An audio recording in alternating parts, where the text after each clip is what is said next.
Pode Bom começar. dia. Posso começar? Bom dia a todos.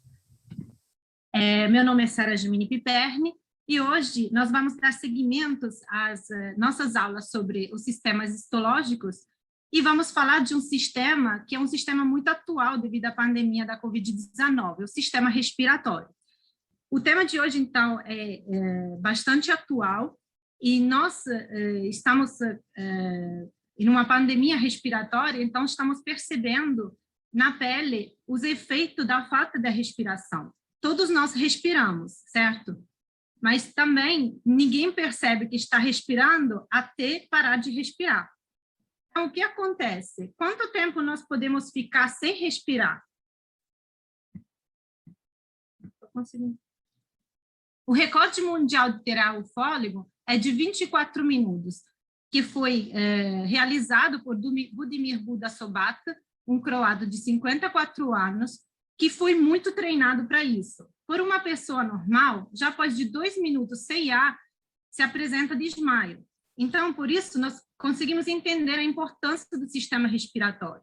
E hoje nós vamos falar um pouquinho sobre o mecanismo de ventilação e todas aquelas estruturas e funções e como elas são correladas em cada porção do sistema respiratório. Então, nós vamos tratar da porção condutora de ar, o vestíbulo nasal, a nasofaringe, a laringe, a traqueia, os brônquios e os bronquíolos, a porção respiratória formada pelos bronquíolos respiratórios, ductos alveolares e sacos alveolares, e, por fim, não dá para falar sobre o sistema respiratório sem falar um pouquinho do envelhecimento pulmonar e do acometimento da doença da Covid-19, além dos desafios da reconstrução alveolar e dos modelos de infecção viral. E vamos terminar com um estudo dirigido virtual. Então, para começar a entender o mecanismo de ventilação, vou pedir para vocês fazerem um exercício junto comigo, colocando uma mão na base das costelas e outra no peito, inspirando profundamente. O que está acontecendo? Nós percebemos a expansão da caixa torácica. E quando nós expiramos, nós percebemos a contração da caixa torácica. Esse é um mecanismo de ventilação que envolve a cavidade torácica, os músculos intercostais e o diafragma e o tecido conjuntivo elástico a esses associados. Então, nós temos aqui 2 movimentos, de inspiração e de expiração. No movimento de inspiração, o ar é inalado.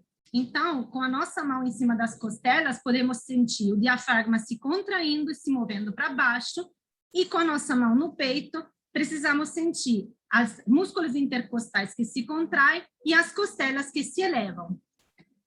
Da mesma forma, quando o ar é exalado durante a expiração, o diafragma é relaxado e se move então para cima, e os músculos intercostais são relaxados enquanto as costelas se abaixam. Todos esses movimentos são permitidos por causa de uma membrana dupla que está semelhante a um saco formada por mesotélio com uma fina camada de tecido conjuntivo e encobre os pulmões. Então, nós temos aqui a pleura parietal e a pleura visceral. A pleura visceral é aquela que está mais íntima, aderida ao pulmão. É constituída por um mesotélio com microvíduos apicais e fibras elásticas e sela o pulmão para evitar o vazamento.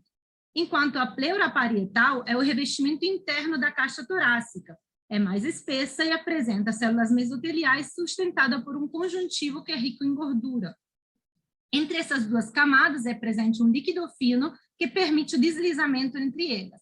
E dessa forma, essas camadas acompanham o movimento de expansão e contração pulmonar. Mas como é que é formado o nosso sistema respiratório? O sistema respiratório envolve um conjunto de órgãos que são responsáveis pela hematose pulmonar, que é aquela troca gasosa entre organismo e meio ambiente. E nós podemos imaginar de ser uma partícula de ar que vai viajar durante todo esse sistema respiratório, percorrendo um trajeto. Então, nós vamos passar pela porção condutora de ar, que passa pela cavidade nasal e seios paranasais, atravessa a laringe, a traqueia, os brônquios e entra no parênquima pulmonar, enquanto os brônquios se segmentam, até os bronquíolos respiratórios, que fazem parte da porção respiratória, que se ramificam ainda em ductos alveolares, sacos alveolares, até terminar nos alvéolos. As duas porções apresentam funções completamente diferentes.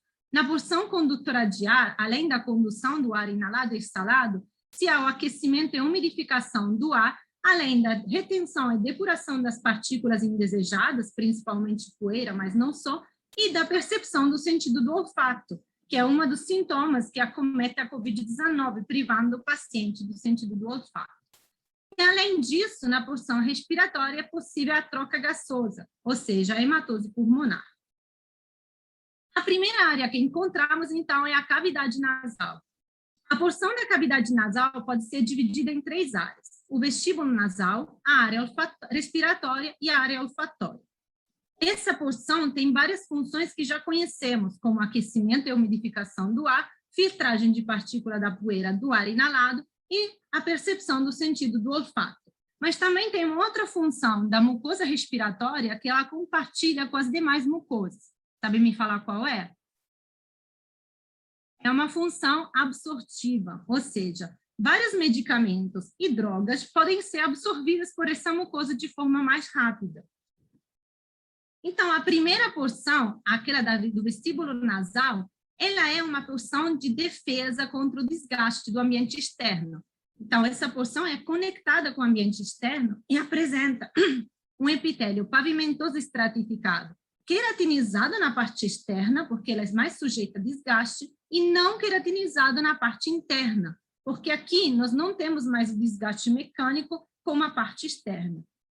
Essa porção é também provista de pelos, anexos para filtragem de partículas e glândulas sebáceas. A segunda porção é a área respiratória. Aqui começamos a encontrar um epitélio que será característico e nos acompanhará até as vias aéreas mais inferiores, que é o epitélio respiratório. O epitélio respiratório é assim formado porque ele tem uma função específica, que é uma função de proteção.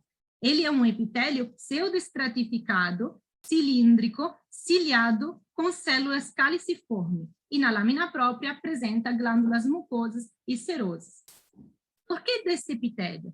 Primeiramente, os cílios. Nós lembramos da aula do epitélio, que aqui é um cílio, uma especialização apical, que serve para praticar um movimento. Esse movimento, no sistema respiratório, desliza a camada de muco que está secretada e forma uma camada fina em cima do epitélio, na direção das narinas. Esse muco, que se move a uma velocidade de 1 centímetro por minuto, ou seja, uma velocidade muito baixa, ele captura as células, por exemplo, a poeira, as células bacterianas, vírus, às vezes, e tenta expelir essas partículas para as narinas, através das narinas, na parte externa. E tudo isso é proporcionado pelo movimento dos cílios. Se nós inspirarmos alguma substância particularmente irritante, por exemplo a poeira, ou também pimenta do reino, o que nós fazemos? Espirramos. Isso para aumentar a velocidade de excreção do muco e nos livrar dessa partícula indesejada. Também nessa área são presentes as conchas nasais, inferior, média e superior. São essas projeções ósseas que criam turbulência e favorecem, assim, o condicionamento do ar. Mas como que esse ar é condicionado? Pelo contato com o sangue presente em plexos venosos, chamados de corpos cavernosos, que fluem na direção oposta ao ar expirado. Então, nós falamos aqui que o ar é acondicionado, geralmente o ar externo é mais frio que a cavidade, o organismo, que está a 37 graus. Então, o que acontece, por exemplo, se uma pessoa se encontra no deserto, ou por acaso na cidade do Rio, em pleno carnaval, aonde a temperatura externa fica maior da cavidade interna do nosso corpo humano, a 37 graus. Será que esse sistema é também capaz de esfriar o ar, tanto quanto é capaz de aquecê-lo? Então, a resposta é sim, pois o mecanismo é de acondicionamento, ou seja, essa temperatura externa não interessa, porque o que nós precisamos fazer dentro do nosso sistema respiratório é acondicionar a 37 graus o ar que entra dentro do sistema. Na cavidade nasal são presentes também os seios paranasais, que são cavidades que contêm o ar dentro do osso do crânio. E são eles seio maxilar, etmoidal, frontal e esfenoidal. Eles são cavidades revestidas por epitélio pseudoestratificado ciliados, que apresentam menos células caliciformes e glândulas na lâmina própria. E por que essas cavidades são importantes? Alguém de vocês já sofreu de sinusite? A sinusite é uma condição que é devida ao preenchimento desses seios por bactéria. Como a bactéria encontra uma cavidade vazia, ela consegue proliferar desordenadamente. Então, essa hiperproliferação causa um distúrbio que pode ser tratado, nos casos mais graves, com antibióticos. Mas também, os seios podem também ser usados pelo bem. Por exemplo, os dentistas, quando tratam algum idoso que, pela causa do envelhecimento, tem uma perda de massa óssea no maxilar e precisa de implantes dentários, usam uma cirurgia chamada de levantamento de seio maxilar para preencher essa cavidade com materiais bioestimuladores, quais hidroxiapatitas, que são bioestimuladores para o tecido ósseo, que será, assim, recriado para poder suportar o implante dentário. A última porção da cavidade nasal é a área olfatória. A área olfatória é uma área muito importante, pois nos permite perceber os odores. E nós sabemos que os odores são muito importantes em relação, por exemplo, às memórias. Quem nunca ouviu um cheiro que nos lembrou da infância, um cheiro de comida, por exemplo, ou também um cheiro desgostoso, um cheiro forte, que nós se fala que torcemos o nariz, né? Isso quer dizer que nós usamos essa área olfatória, essa percepção do olfato como um mecanismo de defesa, porque um cheiro ruim está associado ao perigo, alguma coisa ruim acontecendo. E tudo isso é possível pela estrutura do epitélio olfatório. O epitélio olfatório apresenta na sua lâmina própria glândulas de Bowman, que são glândulas muito importantes pela percepção do olfato, e também fibras do nervo olfatório. E como é que ele é constituído? Nós temos várias camadas celulares no epitélio olfatório.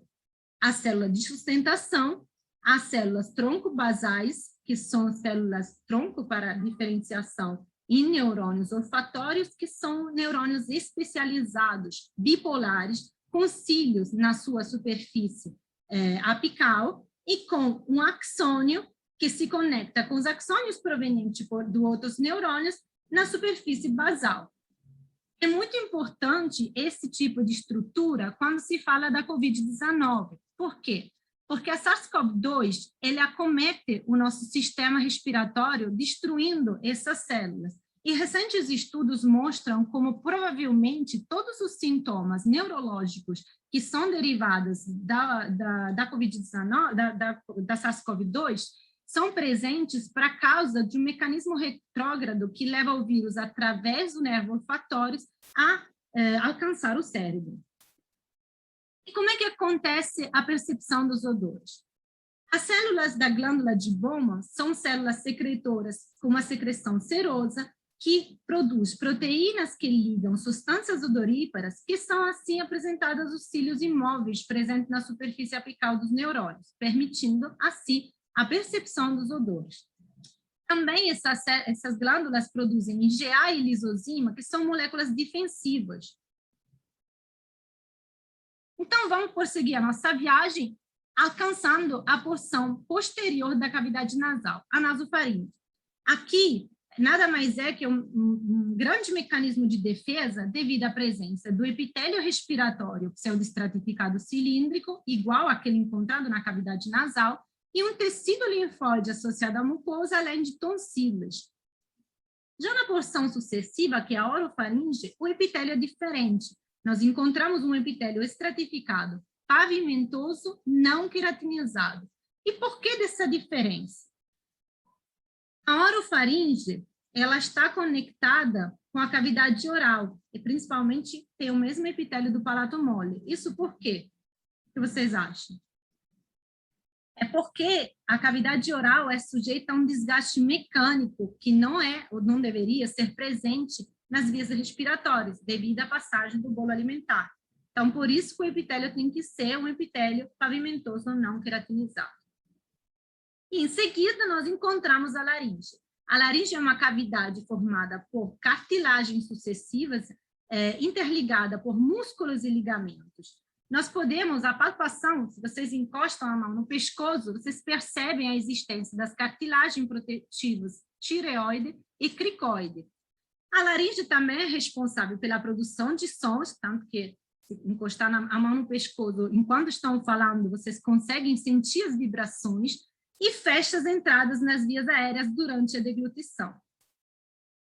Temos dois conjuntos de músculos na laringe. Os músculos intrínsecos, que são aqueles que unem as cartilagens hialinas entre si e cuja contração aumenta a tensão nas cordas vocais, permitindo a fonação, e os músculos extrínsecos da laringe. Esses músculos, de novo, são perceptíveis ao tato, e são eles os supraioides e infraioides. Se vocês colocarem uma mão na vossa mandíbula e outra no pescoço e tentarem deglutir, vocês percebem que a laringe é elevada durante a deglutição pela contração desses músculos. E a laringe também pode ser subdividida em várias áreas: a supraglote, a glote e a subglote. Na supraglote é presente a epiglote, na glote as cordas vocais falsas e verdadeiras. Então, vamos entrar um pouquinho mais em detalhe dessas estruturas. Já tentaram deglutir e respirar ao mesmo tempo? Podem tentar. Ninguém vai conseguir. Por que isso? Pela presença da epiglote. A epiglote é uma prega da mucosa que fecha as vias aéreas para impedir que o bolo alimentar, durante a deglutição, permeie as vias aéreas. E ela apresenta duas superfícies. Uma superfície lingual, que apresenta o epitélio escamoso estratificado típico da cavidade oral, e uma superfície faríngea, um epitélio ciliado pseudoestratificado típico das vias respiratórias. Além de uma lâmina própria com tecido conjuntivo frouxo e fibras elásticas, e na parte faríngea, glândulas seromucosas tubulacinárias. Abaixo da epiglote, nós encontramos as cordas vocais falsas. Essas estruturas apresentam um epitélio respiratório e glândulas subjacentes. E por que elas se chamam de cordas vocais falsas? Porque elas não permitem a fonação, não estão ligadas à produção de sons. Quem está ligado à produção de sons são as cordas vocais verdadeiras. Como é que reconhecemos uma corda vocal verdadeira? Primeiramente, pela presença de ligamento vocal e de músculo vocal. Também tem um epitélio e um espaço subjacente bem peculiar, que se chama de espaço de Henke. Esse epitélio, o espaço de Henke, que é uma matriz extracelular constituída por poucas fibras elásticas na camada superficial, ele permite a vibração junto desses dois sistemas, e essa vibração permite a nossa fonação. Logo abaixo, temos uma camada também intermediária na lâmina própria de fibras elásticas e, mais embaixo, fibras elásticas e colágenas na camada mais profunda, que ligam o ligamento vocal. Então, o que acontece quando nós ficamos roucos? Fui num show ontem, gritei muito, fiquei rouca. Por quê? Porque eu provoquei um desgaste do epitélio das cordas vocais. E até o epitélio se restabelecer, eu não vou conseguir falar. Então, a minha voz fica rouca ou talvez inexistente. A parte sucessiva é a traqueia. A traqueia é um tubo formado por 15, 20 anéis de cartilagem abertos, envolvidos por uma camada fibroelástica. Isso por quê? Porque ela precisa acompanhar os movimentos, inclusive a passagem do bolo alimentar, que acontece no esôfago, que está logo atrás dela. Se pode dividir a traqueia em 3 camadas também. Uma cartilagem de sustentação, uma mucosa com glândulas produtoras de muco e um epitélio pseudoestratificado, cilíndrico, ciliado, de novo o epitélio de proteção, com glândulas produtoras, com lâmina própria com fibras elásticas. E aqui nós temos vários tipos celulares que são peculiares dessas vias respiratórias. São elas as células ciliadas, que já encontramos, são as mesmas células com cílios para a movimentação do muco, as células caliciformes, que produzem mucina, então são responsáveis pela formação da camada de muco. Além disso, nós temos células neuroendócrinas de Purkinje, que são prevalentes na bifurcação dos brônquios lobares, e produzem serotonina, calcitonina, a diuretina e a CTH, além de células basais, que são nossas células troncos para a reposição do epitélio. E, recentemente, foram descobertas, pelo avanço de novas técnicas de sequenciamento unicelular em seres humanos e camundongos, essas células que são ionócitos pulmonares. Essas células apresentam similaridade, daqui o nome, com os ionócitos que regulam, que são presentes nas brânquias dos peixes de aquadoce, na pele do sapo, para a regulação do sal. Então, essas células com cara de brabo, elas expressam o CFTR, que é o regulador da condutância transmembrana da fibrose cística, ou seja, é um gene envolvido na fibrose cística, que codifica uma proteína que transporta o cloreto através das membranas celulares. Então, provavelmente, mutações ao nível desse gene, dessas células, podem provocar a fibrose, provocam, né, de fato, a fibrose cística, e esse pode ser uma nova célula que pode ser usada para a terapia. Tudo claro até aqui? Se estiver tudo claro, eu posso passar na outra porção, que começa com a segmentação dos brônquios. Após da traqueia, os brônquios se dividem para penetrar o parênquima pulmonar, que é constituído por um pulmão esquerdo de 2 lobos, por causa do fato que ele tem que fazer um lugar para o coração, e pulmão direito, que é constituído por 3 lobos. Então, aqui são apresentados um epitélio respiratório, porque ainda precisamos daquela proteção, mas se há uma substituição dos anéis de cartilagem por placas cartilaginosas que ficam irregulares, e se há um aumento também das fibras elásticas. Também a lâmina própria possui uma camada circular de músculo liso, que responde à contração por indução parasimpática e é inibido pela estimulação simpática. É esse músculo que permite a gente tossir quando nós estamos acometidos com uma influenza, com uma pneumonia, para tentar expelir as partículas que estão nas vias aéreas mais profundas. Além disso, são presentes as nossas glândulas seromucosas. Os brônquios ficam se segmentando em tubos sempre menores. Então, dos brônquios segmentares, com perda progressiva da placa de cartilagem, nós temos os bronquíolos. E os dos bronquíolos se originam os bronquíolos terminais, com seu parênquima envolvido, que dá origem a um lóbulo pulmonar, e daqui os bronquíolos respiratórios, que se formam os sacos alveolares, que originam o ácido pulmonar, ou seja, a porção de do pulmão suprida por um bronquíolo respiratório. Como é que muda a nossa estrutura histológica, prosseguindo dos brônquios para os bronquíolos terminais? A altura da mucosa, os cílios e as células basais diminuem e o epitélio passa de pseudoestratificado colunar a simples cuboide. Isso por quê? Porque nos alvéolos pulmonares nós precisamos da estrutura mais simples possível para maximizar a troca gasosa. E começam a ser presentes as células clube, que vão aumentando ao longo da progressão para os bronquíolos terminais. Então, os bronquíolos são segmentos finais da porção condutora, que apresentam um epitélio que vai da pseudoestratificado ciliado simples a cúbico simples, glândulas e cartilagem ficam desaparecendo e a camada de músculo liso fica relativamente mais espessa. Aqui são presentes também fibras elásticas. E nós encontramos as nossas novas células, as células clube. Existe uma história atrás do nome das células clube, que eram antigamente chamadas de células da Clara. O descobridor dele, Max Clara, era um pesquisador nazista que descobriu essas células fazendo experimentos sobre cadáveres sem o consentimento familiar, e esses cadáveres eram de prisioneiros do Partido Nazista. Então, por isso que recentemente mudaram o nome de células da Clara para célula clube. E o que essa célula faz? 80% da população das células epiteliais dos bronquíolos terminais são constituídos pelas células da Clara.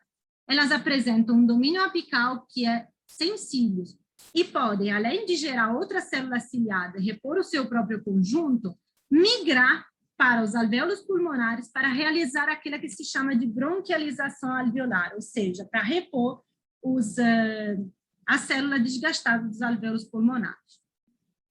Além disso, essas células são produtoras de proteínas surfactantes que revestem a superfície bronquiolar de proteínas anti-inflamatórias, como a proteína Club Secreted Protein, e mucinas.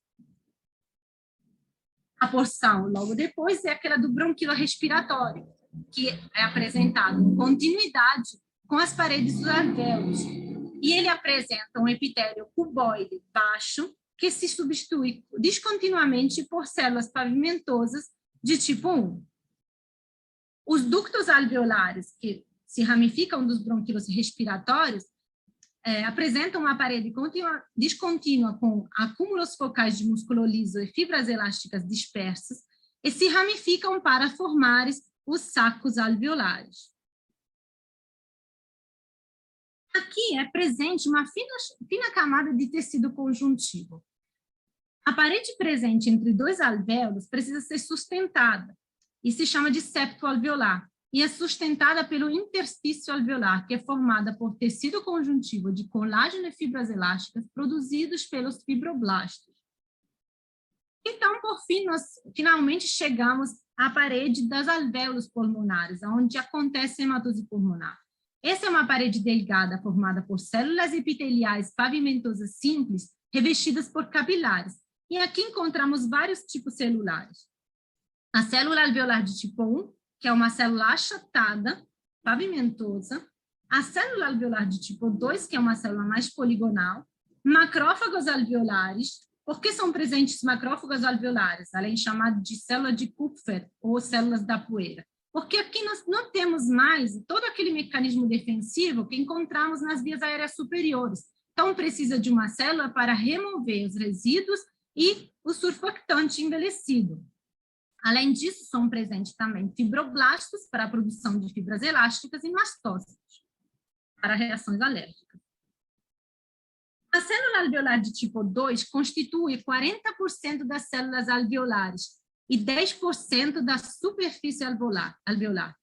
Ela tem uma forma poligonal, então é facilmente reconhecível, e produz surfactante, que fica armazenado nos corpos lamelares, que são essas estruturas citoplasmáticas.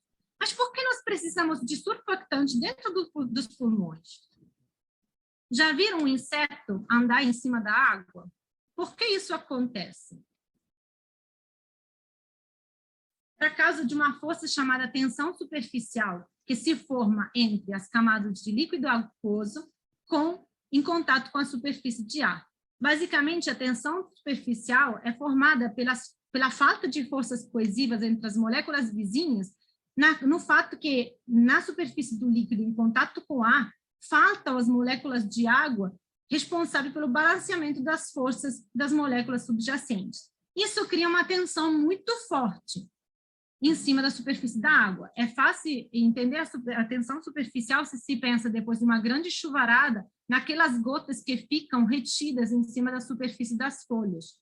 E por que o inseto consegue andar em cima da água? Ele tem, em cima das pernas deles, pelos com superfícies encobertas de gordura, e essa gordura consegue quebrar essa tensão superficial, permitindo que o inseto consiga andar em cima da água. E o que isso tem a ver com o nosso pulmão? No pulmão também é presente um líquido e os pulmões estão preenchidos por ar. Então, aqui a tensão superficial é muito forte.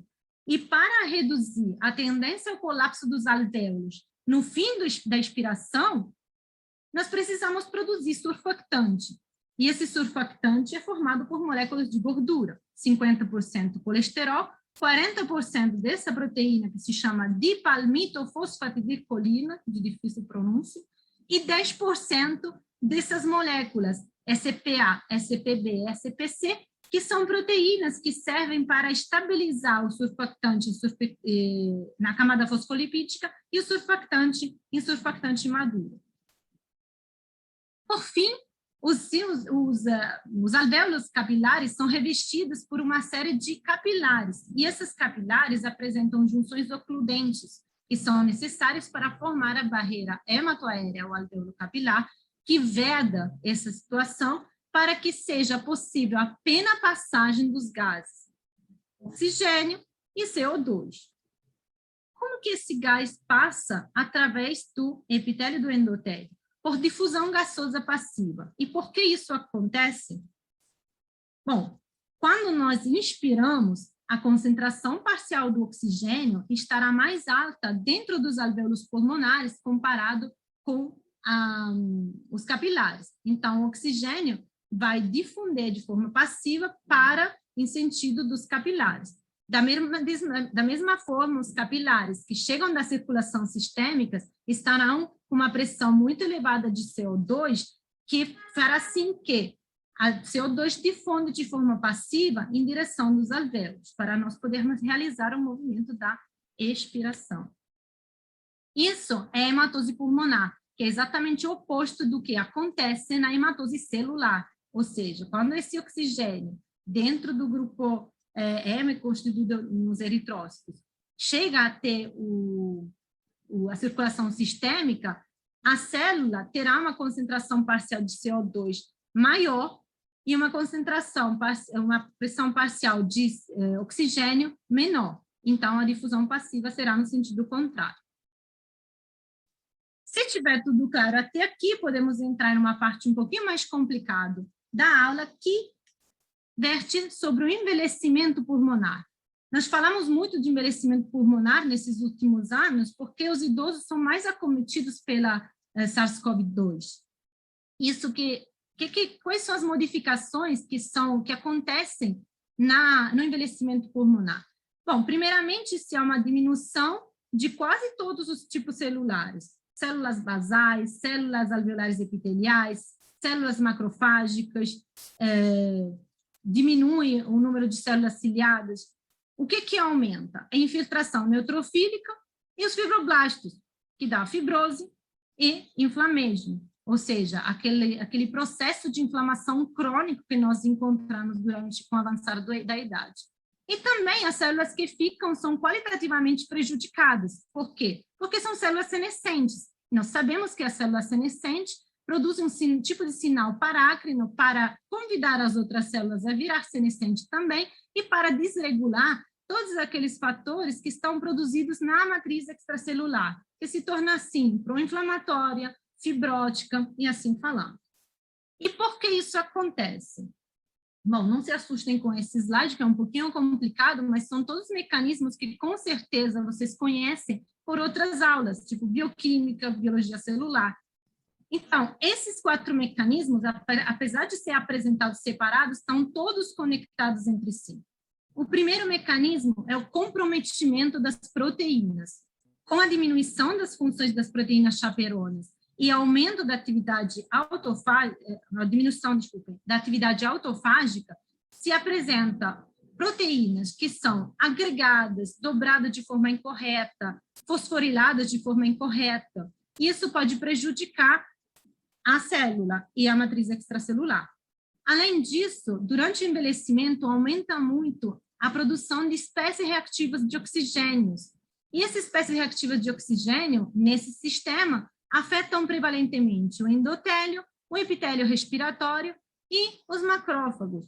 E dessa forma, aumento de ROS também produz uma disfunção mitocondrial. Mas a disfunção mitocondrial também é produzida pelo aumento de ROS. E essa disfunção mitocondrial, ela está relacionada com uma série de moléculas que estão sendo muito investigadas para o envelhecimento, como a sirtuína, 1,3, que está ligada também àquela disfunção fibrótica da matriz extracelular que conversamos anteriormente. E também está ligada ao aumento da via de sinalização do mTOR, que com certeza vocês conhecem pela bioquímica, porque é uma via que atua na proinflamação.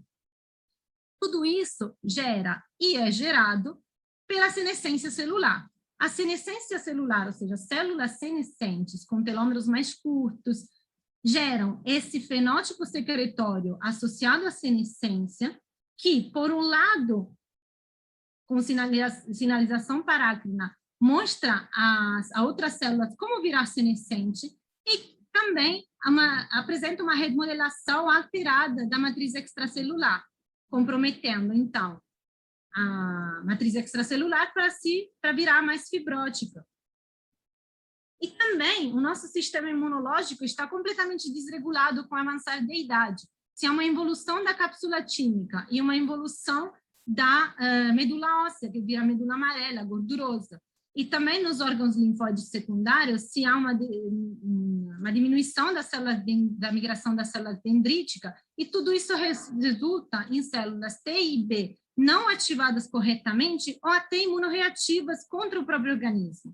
Além disso, esse fenótipo inflamatório que conversamos anteriormente, ele apresenta uma série de infiltração de neutrófilos, de macrófagos dentro do próprio parênquima pulmonar, que podem ativar todas aquelas vias que nós acabamos de citar.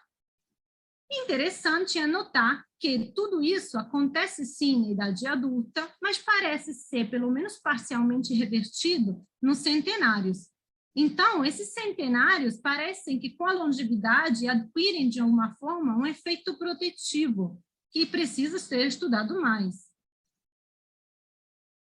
E chegamos, finalmente, com todas essas premissas, a entender por que a SARS-CoV-2 acomete de forma mais severa as pessoas que estão com idade avançada. Bom, primeiramente, essa SARS-CoV-2, ela liga pela proteína spike os receptores para angiotensina 2, que são estimulados a partir da interferon gama. E o interferon gama é um sinal que é pro-inflamatório. Então, esse interferon gama, ele é um sinal que é regulado positivamente por toda aquela situação pró-inflamatória gerada com o envelhecimento. Então, provavelmente, o que acontece é uma hiperexpressão desse receptor que se liga a SARS-CoV-2, promovendo, então, uma suscetibilidade maior e uma infecção mais severa nas células de pessoas mais idosas. E tudo isso também é comprometido pelo comprometimento sistêmico da imunidade, que retarda a resposta à COVID-2. E o que nós podemos, como pesquisadores, fazerem para melhorar isso? Bom, muito impulso está sendo dado a modelos de bioengenharia teciduais, que unem biomateriais, que vocês já conhecem, colágeno, GFOM, ácido poliglicólico, ácido hialurônico, unidos com células para gerar plataformas de modelos 3D in vitro que podem servir para a geração de engenharia tecidual, organoides ou até órgão-on-chip. Qual é o foco? Reproduzir as características do modelo, tanto para implante quanto para pesquisa. Então, eu preciso de uma boa interação célula-célula e célula-matriz, de miniaturizações de órgãos, de monitorização em tempo real com alta sensibilidade e de funcionalização tecidual. E os modelos que estão sendo realizados, eu vou fazer alguns exemplos, são modelos de infecção respiratórias, como influenza, a própria SARS-CoV-2, vírus respiratório sincicial ou doença pulmonar obstrutiva crônica. O primeiro modelo que eu vou apresentar para você é o modelo de regeneração pulmonar. Ele é formado por um arcabouço de colágeno 3D que os pesquisadores funcionalizaram, ou seja, ligaram com uma proteína de ligação ao colágeno, já que o arcabouço é feito de colágeno, que liga, por sua vez, um fator de crescimento por hepatócitos, que é provascularizante. Esse arcabouço, assim constituído, foi implantado em um pulmão, que foi parcialmente ressecado, e foi analisada, então, a recuperação da morfologia pulmonar. E como mostrado por essas imagens, já a partir de 3 dias, mas mais confirmado com 14 dias, as células CD31 positivas, que são as células do epitélio vascular, estão colonizando esses arcabouços, os lugares onde estão esses arcabouços funcionalizados. E as células pró-inflamatórias CD45 positivas diminuem ao longo do tempo após o implante desse arcabouço, que poderia ser um implante realizável para regeneração pulmonar. Esse outro implante, na verdade, é um modelo para pesquisa realizado com bioimpressão. Foi bioimprimido uma matriz extracelular aqui, formado por 2% de alginato, 3% de gelatina e várias percentagens de colágeno, para mostrar a migração de células infectadas com vírus influençais. Claramente, esse modelo, que pode ser feito para vírus influenciais, pode ser utilizado também com outra infecção viral, outro tipo de infecção viral. E no matrigel formado por 20% de colágeno, as células seguiram exatamente a distribuição da matriz extracelular, aumentando também a produção de interleucina 29, que é uma proteína pró-inflamatória. Então, aqui também nós temos um aumento da substância pró-inflamatória, confirmando que esse modelo aqui é um modelo de infecção viral que é utilizado. Por fim, o último modelo que vou apresentar para vocês é um modelo in vitro de pneumonia. O que os pesquisadores queriam fazer nesse modelo? Ele é um modelo alveolar in vitro que é imunorresponsivo, ou seja, eles queriam reproduzir a complexidade da interação entre células vasculares endoteliais e as células do epitélio, macrófagos, células epiteliais. Para fazer isso, eles criaram uma bomba peristáltica que bombeou o meio de cultura para gerar um estresse em cima das células endoteliais, que crescem melhor quando submetidas ao estresse, porque são acostumadas ao estresse sanguíneo, interdigitado por uma membrana porosa com células macrofágicas epiteliais. E assim, eles verificaram a produção de junções ocludentes. Então, aqui nós mostramos que no controle e na infecção apenas com Staphylococcus aureus, as junções são preservadas, enquanto a infecção com a influenza e, mais peculiarmente, a infecção com a influenza, com a superinfecção do Staphylococcus aureus, prejudica completamente a criação dessas barreiras, dessas junções ocludentes. Então, aqui vocês veem um modelo de pneumonia após a infecção viral que pode facilmente ser aplicado também para a COVID-19. E todos esses modelos que eu acabei de falar são apenas uns exemplos, né, para causa do tempo que nós temos juntos, mas são modelos que são muito estudados, como o modelo de organoides, são sendo muito valorizados, tanto para razões éticas, de evitar o uso de modelos animais, e tanto para fazer aquela pesquisa básica que podem dar o primeiro degrau para a pesquisa translacional contra a doença da COVID. A nossa aula terminou, mas eu vou deixar vocês com o estudo dirigido, já que estamos em ambiente virtual. Nosso estudo será também no ambiente virtual e será realizado na plataforma Socrative Student. Esse é um aplicativo que podem facilmente baixar no celular, não ocupa muito espaço, não trava. E colocando no Socrative Student esse código que eu gerei para você, para entrar na nossa aula de estudo dirigido, vocês vão encontrar algumas questões que vocês podem responder para tentar entender se vocês entenderam esses conceitos que eu expliquei durante a aula. São questões de caráter discursivo, verdadeiro ou falso, múltiplas escolhas e assim falando. Quando toda a turma terá realizado o teste, eu poderei verificar quais são os assuntos que vocês tiveram mais dificuldade de entender para poder dedicar nas próximas aulas uma meia hora para poder reforçar esses conceitos. Muito obrigada.